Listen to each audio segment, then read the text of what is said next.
the human knee is kind of an odd joint when you compare it to all of the other synovial joints in the body. And I'm just going to give you two examples, although there are more, and we're going to see those other examples.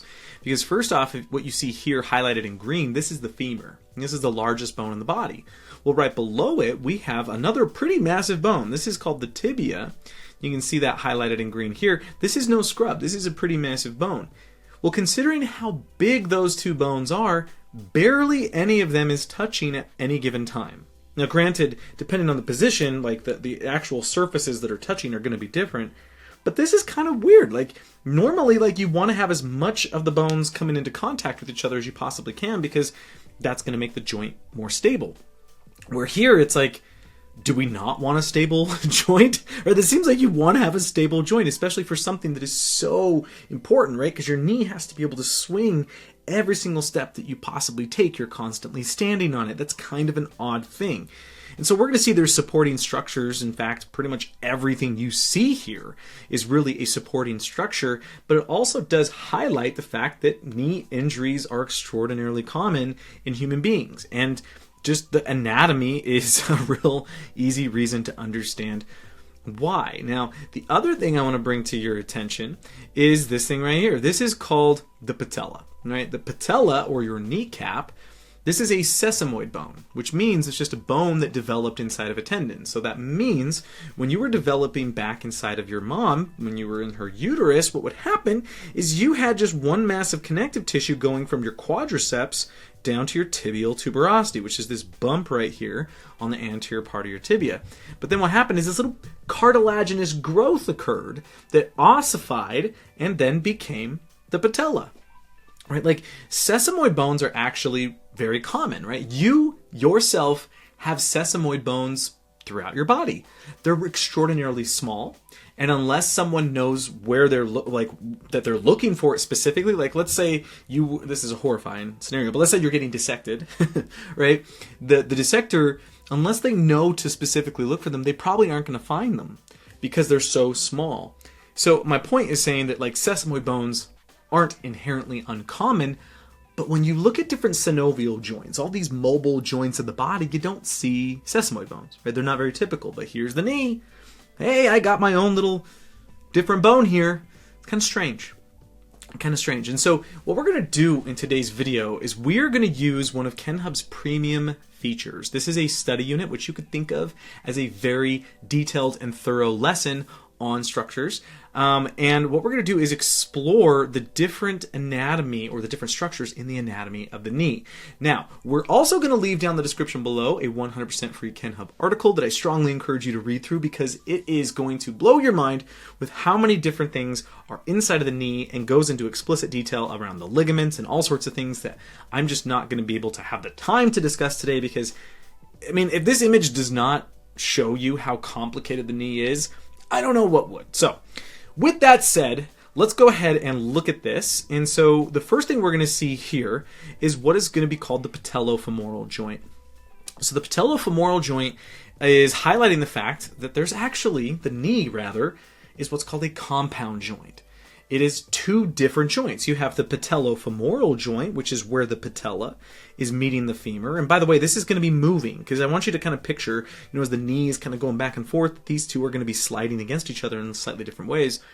But what I don't have highlighted here is what is going to be called the tibiofemoral joint, or the it kind of depends on how you want to do it. You can kind of mix them back and forth. So like tibiofemoral or femoral tibial, femoral tibial joint, basically it's where the femur is meeting the tibia. This would be our second joint. So we have where the patella is meeting the femur and where the femur is meeting the tibia. You kind of put all those together to create the compound joint that we call the knee joint. Right? So kind of interesting there. Again, just highlighting some of the uniqueness of the knee. But this is one of the most unique things about the knee. And it's something that not a lot of people know exists. And this is called the Articularis genus muscle. And so what we're seeing in this circle is we've zoomed in right here. So we're going to meet this in just a moment, but this is trying to represent the quadriceps and then the quadriceps tendon just deep to it. And by the way, some texts actually include this muscle as belonging to the quadriceps femoris muscle itself. but it kind of, again, it really just depends on the text you're reading. But there's this muscle here. And if we look at it, it is reaching down and it's attached to this thing that we haven't met yet. But I'm going to go ahead and spoil it. This is a bursa. It's called the suprapatellar bursa. And what it's going to do is this muscle will contract and pull that bursa out of the way during knee extension. So it's kind of like you're kicking a ball, because otherwise this bursa could get pinched between the patella and the femur, or the other tissues might agitate it. So this muscle doesn't actually move the joint. What it's going to do is it's going to move this suprapatellar bursa that we will meet in just a moment. Kind of cool muscle, but not a lot of people know about it. Articularis genus. Genus just means knee, by the way, and Articularis is going to be articulate. All right. So then right here, what we have is called the articular cartilage of the knee. And so articular cartilage is made of hyaline cartilage. And hyaline cartilage is intentionally slippery. Right, you see, so if we're looking at this, we have, it makes sense that you would have cartilage, very slippery cartilage on these joint surfaces, because that's what they're going to do. It's just sliding against each other, and you want to reduce that friction. So this type of cartilage has a high amount of water in it, and that's going to just allow for it to reduce friction. But what's interesting is if you look at this on the patella, this part of the articular cartilage, this is the thickest amount of cartilage, or articular cartilage, in the human body, meaning of all the joints everywhere in your body, this is the thickest amount that we find on that articular surface, which makes sense because the patella is just going to be sliding back and forth every single step. This thing is just going to be grinding away on the femur. You want to make sure that that thing is going to have not as little friction as possible, because otherwise, if this starts to break down, you are going to have some real serious knee problems. Okay, so then what we find is what's called one name for it would be articular capsule. You could say fibrous membrane, you could say capsular ligament. I think there's only the three things that you would typically say. This is one of the most frustrating things whenever I'm teaching my students is sometimes I'll be like, hey, just so you know, there's 3 to 5 names for practically every structure in the body. It kind of just depends on how we want to describe it. But regardless, this is the posterior side of what's known as the articular capsule. There is an anterior side. The anterior side is actually going to be different though, because the anterior side, you can't really see it from this particular view, is going to incorporate a whole bunch of different tissues on the front of the knee. That includes like the quadriceps tendon, it includes the patella itself. But my point here is, on the back of your knee, you have this gigantic mass of tissue that is just kind of like securing the entire posterior side. And we call this the articular capsule, or fibrous membrane, or capsular ligament. It's just going to be extending from that backside of the femur all the way down to the backside of the knee, just kind of closing off that entire internal environment. And then we have the synovial membrane of the knee joint. And so when you're building a synovial joint, right, the outside is always going to have that fibrous membrane, that capsular ligament or the articular capsule. But then just deep to it, you're going to have what's called the synovial membrane. This is loose connective tissue. And what it does is it secretes a very lubricating fluid called synovial fluid. And so that would make a lot of sense to us, right? Like what we need to have a fluid in here. You don't want to just depend on the articular cartilage. Instead, what you want is to actually provide a fluid for that articular cartilage to also slip and slide on. It's just going to make things easier, right? It's going to be very, very helpful. But there's something really interesting about this. And I want you to look at this and pay attention really closely, because actually to show this, I want to go back, right? If we look at that articular capsule, right, the articular capsule starts up here and it's one continuous thing. It's going to go down all the way here. You can see it actually attaching to the meniscus here. Now watch this. As I go to this next image and we look at this actual synovial membrane, what you're going to see is it starts a little bit lower and then it ends. It ends right here. There's a little fat pad and it's ending at the meniscus. And then if you look down here, there's just this little tiny loop right here connecting the tibia to the meniscus. And then if we look on the anterior side, you can see from this meniscus, it's going over and attaching to the patella.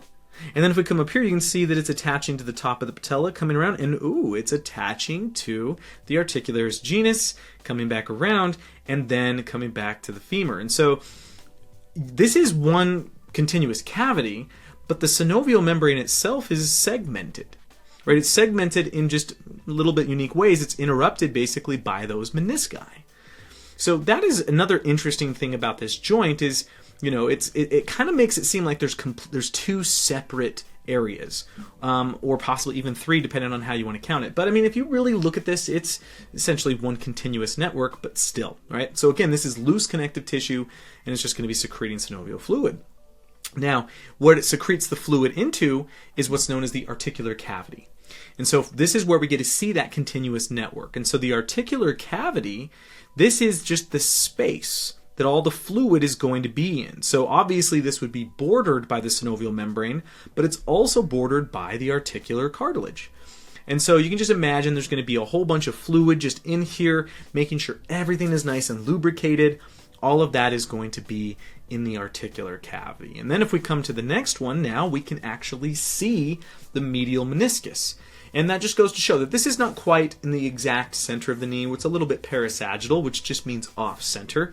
And that allows us to see this medial meniscus. Now, if you remember, menisci are made of fibrocartilage. Fibrocartilage, as its name suggests, has a lot of fibers in it. And that's going to make it really good at absorbing shock. And that is really important. And this is, in my opinion, I don't know if it's really an opinion, it's just kind of how the body works. This is why we only have such a small amount of space for articulating. Because imagine this, like the amount of, shock that is going to be going through the knee.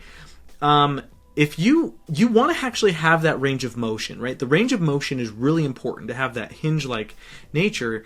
What you really also need, though, is, well, to pull that off, is just you can't have too much of the surfaces articulating, right? Your hip, as stable as it is not very mobile compared to the knee. And so you had to make a compromise. In order to have the necessary mobility to land with your feet as you're walking and running, you had to minimize the stability. But you still need to have support. Because otherwise, can you imagine if you're running and you didn't have a shock-absorbing meniscus? The knees would just, the joints, the bones would just slam into each other and you'd break your knees. And that's all she wrote, right? There's nothing else to it. You'd have extraordinarily bad knees. So this is great. This is awesome. This is a very good thing. This right here is the medial meniscus. All right, so I mentioned this earlier. This is what is called the tibial tuberosity. This is just some bumps on the anterior side of the knee. You can go ahead and feel your own on the front of your tibia or your shin. This is where the patellar ligament is going to insert.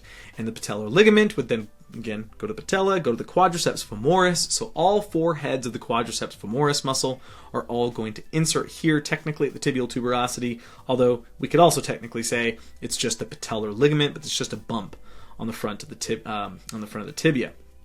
So then that leads us to show you the quadriceps tendon, right? So this is the quadriceps tendon, and this image makes it seem a little smaller, but that's just the nature of the cross section. If you look at this from an anterior view, you'd see this is more broad. There's even retinaculi, so like you have the quadriceps retinaculum on either side that are kind of like fanning out, and that's going to just basically help attach the quadriceps to that patella, or more so the patella just kind of, again, developing inside of that tendon. And then, sure enough, we see the patellar ligament that I've been talking about. You can see it kind of extending from the inferior part of the patella and then coming down to the tibial tuberosity.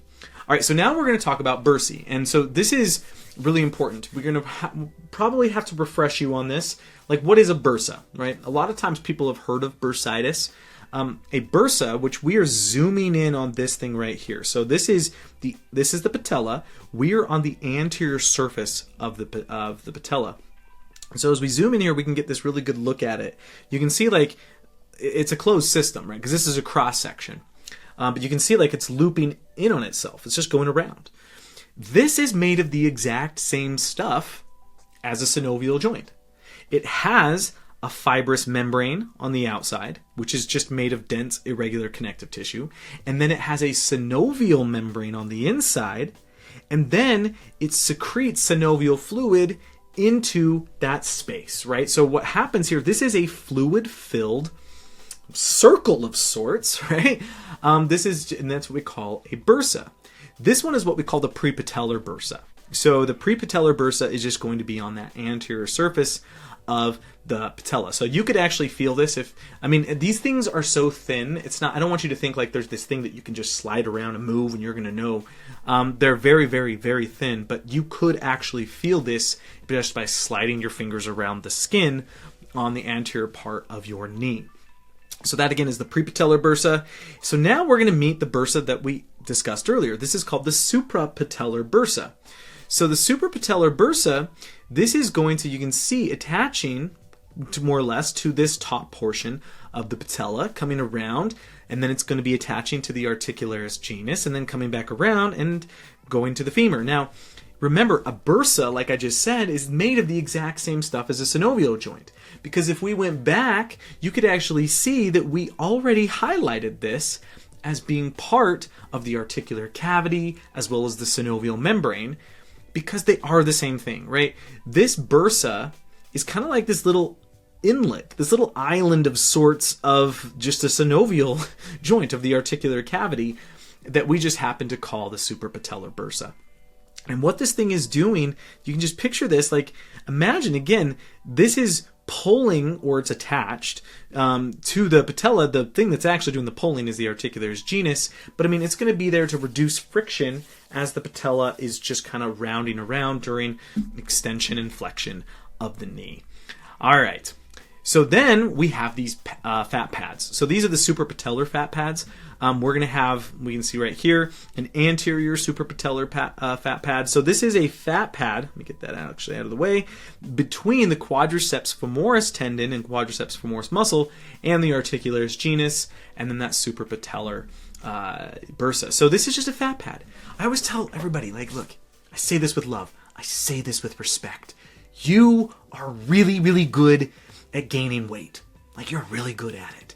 You gain so much weight that your body is like hoarding fat wherever it can. And there's actually dual purposes to it though, right? Because fat can help to be insulate, right? It can help insulate. It can help cushion a little bit. It's not meant to be a shock absorber like fibrocartilage, but it actually can do that. But it can also just provide a little bit of distance and separation. So by putting a fat pad here, then these two tissues aren't just slamming against each other. So this is going to be that anterior fat pad, or the anterior suprapatellar fat pad, and then we have a posterior one. And we can zoom in on this, and you can see that it's between the femur and that suprapatellar bursa. So this would just be that posterior suprapatellar fat pad. All right, so then what we have is the infrapatellar fat pad. So again, we're just going to be on the anterior part of the knee. You can see the patella, and you can see just this massive fatty tissue that is going to be right here. And since it's below the patella, we call that the infrapatellar fat pad. All right, so then we're going to get the subcutaneous infrapatellar bursa. So we're going to see that there's two different infrapatellar bursae. The reason why we call this one, so again, we are looking at the patellar ligament. Let's get that out of the way. We're looking at the patellar ligament. But you can see there's two bursae here, and if we zoom in, you can more clearly see these. The reason why this one is called the subcutaneous infrapatellar bursa is because what we're missing from this image would be the integumentary system. The epidermis, the dermis, the hypodermis would all be on top of this, and this one is just below that. Well, it's kind of like surrounded by the subcutaneous tissue or that hypodermis. So we call this the subcutaneous infrapatellar bursa. Whereas this one right here, we're going to call the deep infrapatellar bursa. It's called that because, well, it's deep to that patellar ligament. This is also going to be surrounded in adipose tissue, right, in that infrapatellar fat pad, but this is going to be deep to that patellar ligament. So therefore, we call this the deep infrapatellar bursa. And then the last image we have to go over, there's a lot here, and you can tell, I want you to know, we have barely scratched the surface of everything that's going on in the knee. This is a highly, highly complicated joint. This is where we meet the lateral subtendinous bursa of the gastrocnemius. So basically this bursa, which we are zooming in here, exists to reduce friction between the gastrocnemius, specifically the lateral head of the gastrocnemius, and the femur. So gastrocnemius being that really characteristic calf muscle that we all understand and know, well, there is a bursa that is just below that and is making sure as that muscle is contracting and moving the knee that there is not going to be as much friction as there could be between them, and that is what we call that lateral subtendinous bursa. So there's a lot here. There's a lot here. And again, I just want to show you real quick what else we have here. I'm going to kind of scan up. You can see we have other atlas images to choose from. We have other ones that are labeled like this, which goes over everything I just discussed is going to be right here labeled for you. We can even see an anterior view here, so you can start to see the different ligaments. Again, I didn't talk about any of this because there's so much to the knee. We also in our we have quizzes that are embedded inside of our study units.